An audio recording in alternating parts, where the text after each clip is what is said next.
Hello, everybody. I'm Jay, and I wanted to do a talking head thing, talking about a little bit of different things that have happened over the course of the past couple months, I guess.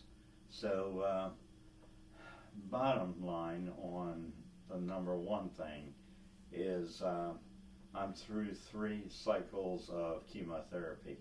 The third cycle did not go well. I got sick at the end of it. So out of 3 days, I only ended up doing 2 days. They went ahead and sent me home. I had a temperature and just kind of recouped from that.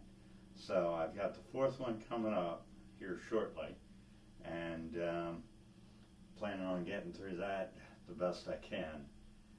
Some of the stuff is pretty brutal to your body and psyche also, you know.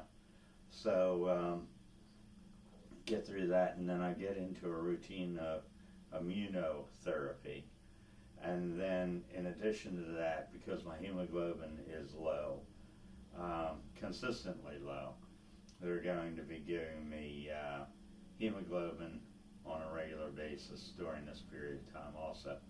And we'll see where we are. I did last Thursday, I did a CAT scan with contrast. And it only took about 15 minutes. And within a half hour, my oncologist was calling me with some very good news. All the tumors have shrunk considerably. The tumors in my lung considerably, stomach and liver both way down. Didn't mention around the heart or anything like that or on the trach, but she was very, very optimistic about the way everything looked.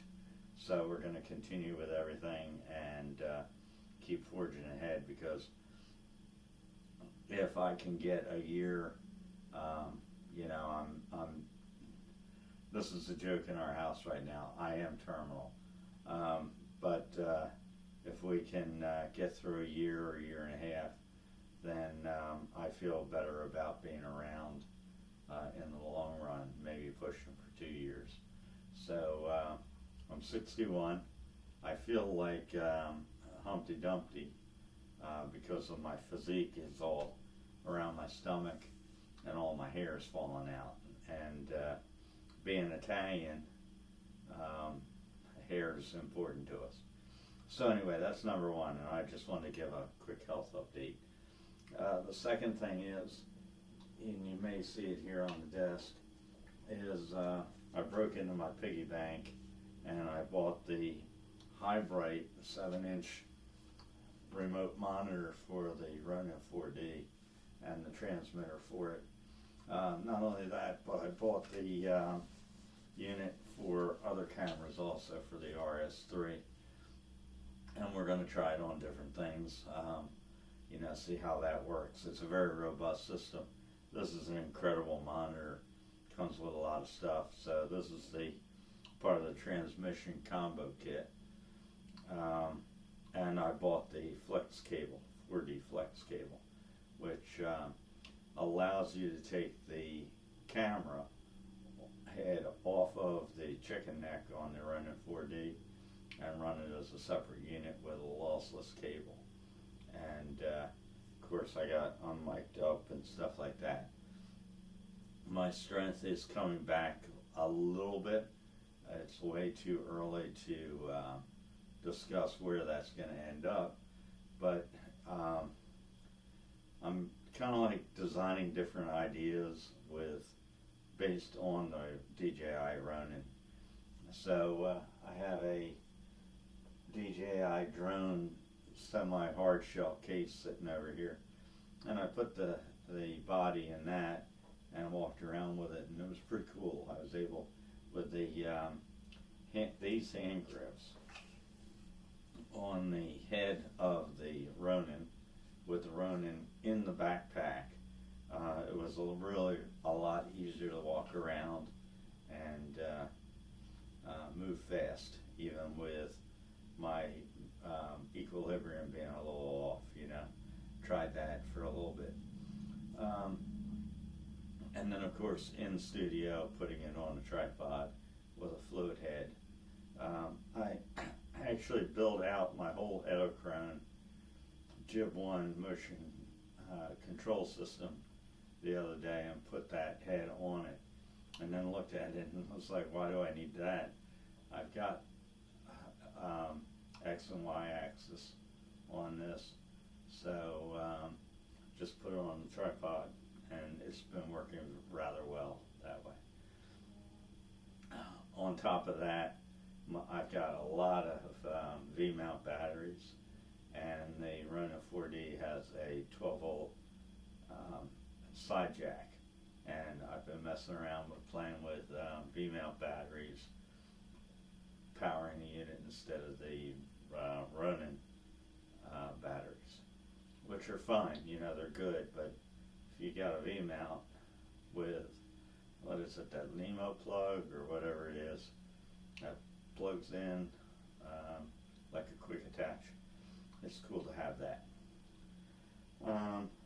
Still short of breath on a lot of things. It's difficult to, you know, talk for a long period of time, which is probably good for you guys.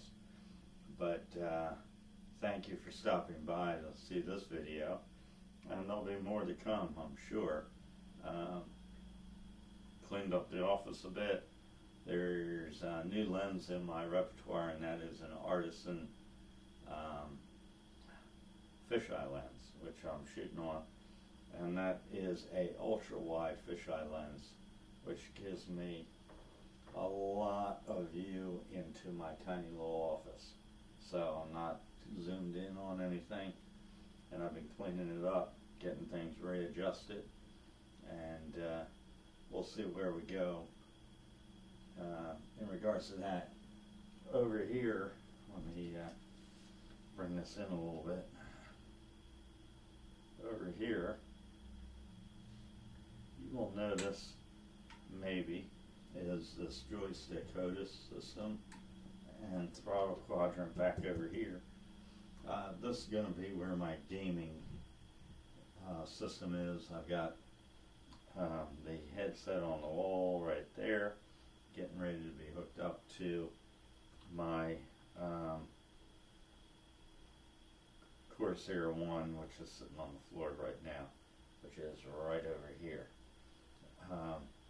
And pretty much all I do with gaming anymore is flight sim. So the HOTUS will be here. I'll get this stuff moved out of the way, and PC on the floor over there, and we'll start doing some gaming again. Can't say how much a part of depression or of cancer is depression. When somebody calls you into their office waiting room and tells you you have terminal stage 4 cancer, that kind of puts you in a different spot. And I've been dealing with that depression since December of last year, really. We didn't get the official news, but I knew that something really was going on wrong. And, you know, that does make a point for you, you know. I am, however, probably pretty thankful that I'm having this experience. If it weren't terminal, the idea is, you know, to be able to go through this, it's a humbling experience. And you don't know what people are dealing with until you get into the middle of it. Chemotherapy is very, very rough.